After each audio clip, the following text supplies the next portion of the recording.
രാജ്യസ്നേഹം നെഞ്ചേറ്റി ഭാരതത്തിന്റെ 80ാമത് സ്വാതന്ത്ര്യദിനം നാടെങ്ങും വിപുലമായ പരിപാടികളോടെ ആഘോഷിച്ചു.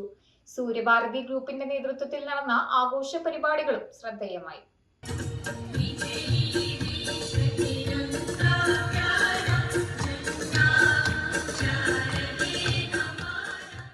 സർവോദയ ദർശൻ ചെയർമാനും പ്രമുഖ ഗാന്ധിയനും എഴുത്തുകാരനുമായ എം പീതാംബരം മാസ്റ്റർ ദേശീയ പതാക ഉയർത്തി അഭിവാദ്യം ചെയ്തു. Suryabharathi group chairman K P. Manoj Kumar ചടങ്ങിൽ അധ്യക്ഷത വഹിച്ചു. തൃശൂർ കോർപ്പറേഷൻ കൗൺസിലർ പൂർണിമ സുരേഷ് മുഖ്യാതിഥിയായി പങ്കെടുത്തു.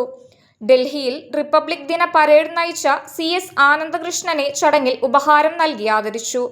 K. Santhosh Kumar, K V. Madhu, Chinthu Satheesan, Balan Kanimangalath, C G. Ashokan, Thara Athiyedath, Manoj Kumar Thamattoor, Biju Attoor, K. Keshavadas എന്നിവർ പ്രസംഗിച്ചു. സൂര്യഭാരതി ഗ്രൂപ്പ് ഡയറക്ടർമാർ, വകുപ്പ് മേധാവികൾ, ബിസിനസ് ഹെഡുകൾ, HR സെഷൻ, CBMS, DMS, മറ്റു ജീവനക്കാർ, കുടുംബാംഗങ്ങൾ എന്നിവർ പങ്കെടുത്തു.